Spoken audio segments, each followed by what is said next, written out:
Wise Pineapples, we're back with another dose of inspiration, fun, and sweet hospitality.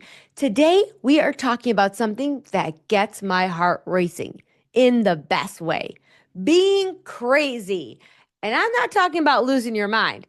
I'm talking about choosing courage over comfort. Let's go. Welcome to the Yes Show. I'm your host, Christine Trippi. Each week, we'll explore the life-changing power of saying yes, along with hotel leadership made easy. Get ready for inspiration, fun, and sweet hospitality. Let's go. So let's dive in. What's crazy to you? People call me Crazy Christine, and I love it.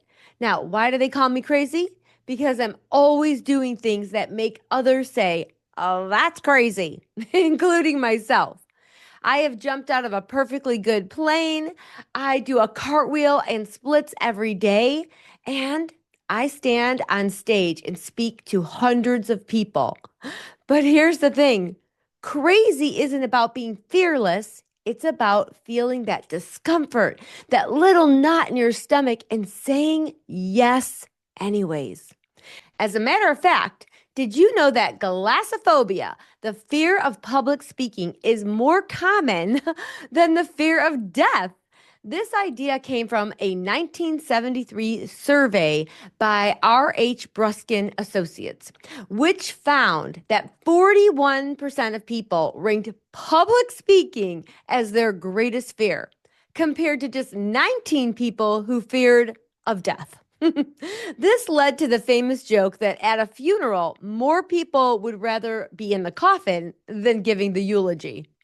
That's so funny. Public speaking still is consistently ranked as one of the top fears worldwide. And guess what? Even though people think I'm crazy for making a career out of it, it terrified me too. I can still remember the first time I got to present to a large group. Here's the scene. We were opening up Key Lime Cove Water Resort. It was a cruise ship on land, and it was time to onboard all 650 new crew members. And I was leading the session to teach them about hospitality, guest experience, and how to always say yes. At that point in my public speaking experiences, they were pretty limited. I was running team huddles and meetings, and that's pretty much the extent of it. Now, this was a whole new level. And quite frankly, I was terrified. The night before the first session, I checked myself into the Super 8 motel. It was the only hotel right across from the college where we were hosting our pre-opening orientations. I stood in front of the mirror and I practiced that presentation over and over and over. I could feel my heart pounding in my chest. My hands were clammy. My mind was racing. What if I forget everything? What if I mess up? What if I fail? I was so nervous. I honestly thought I might be having a heart attack. I honestly thought that. Somehow I managed to get a few hours of sleep in, and then it was go time. When I walked into that room, my nerves were still there, and I'm sure it showed. But then something magical happened. Once I started sharing what I was so passionate about and knowing how much this was going to help our new Key Lime Cove team members thrive, I forgot all about performing okay and being good at what I do. And I just focused on serving my audience. And just like that, each day of orientation got easier and easier and easier, one step at a time. Just thinking about it again gives me goosebumps everywhere. Oh my gosh. Crazy isn't about knowing that you can do something. It's about having the courage to try. I'll say that again for everybody. Being crazy isn't about knowing that you can do something. It's about having the courage to try. To this very day, whenever I step onto even a bigger stage or speak to a new industry, I still get nervous. I still ask myself, are you crazy for doing this?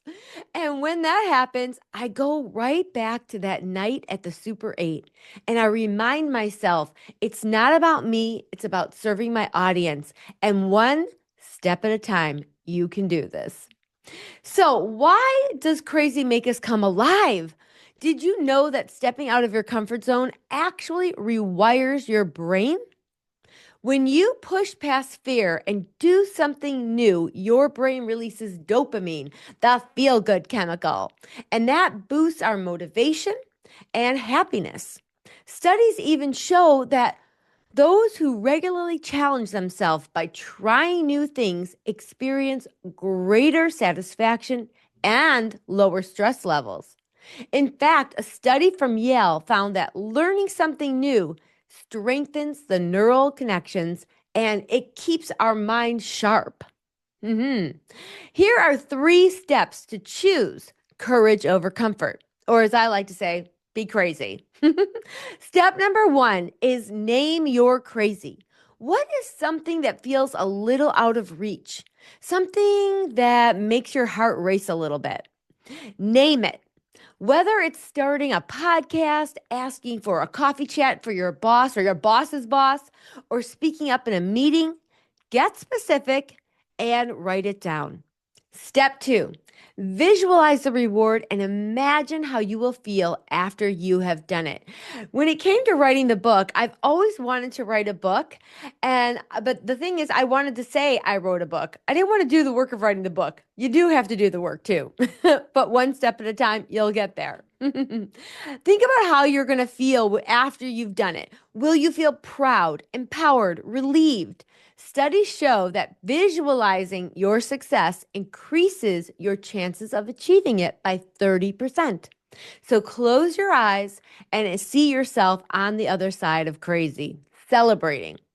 Additionally, there's a Harvard study that shows that when you write something down and share your goal with someone, you are 10 times more likely to achieve it.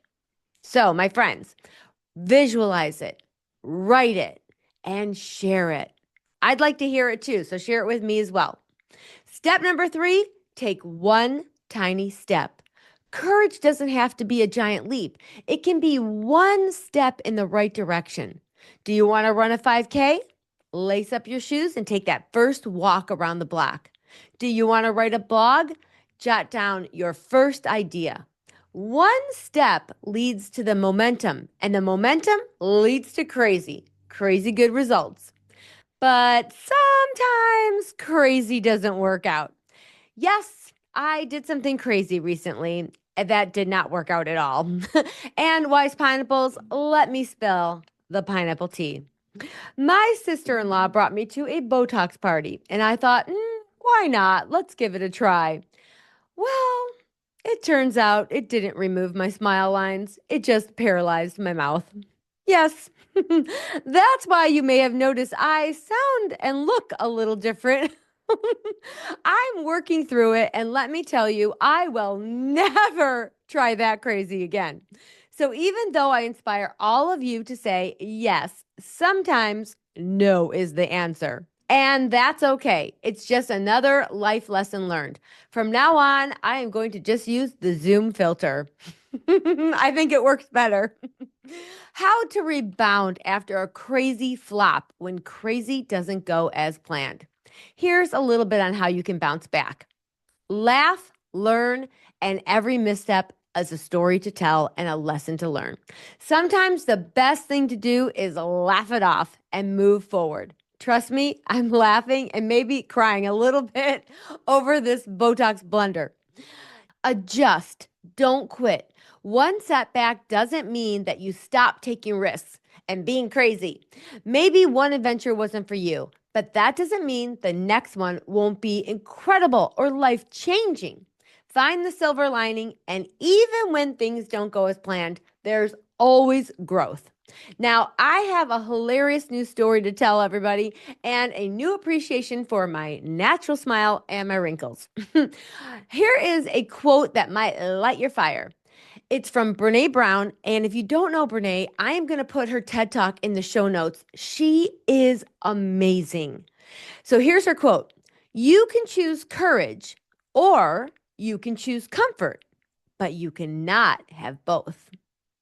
Say it with me, everyone. Ooh, fabulous. Okay, wise pineapples, what's on your crazy list? Here is a challenge for you. Say yes to something that feels a little crazy this week. It could be asking for that coffee chat to your boss. It could be going live on Instagram, trying a new dish, booking an adventure, or speaking up at a meeting.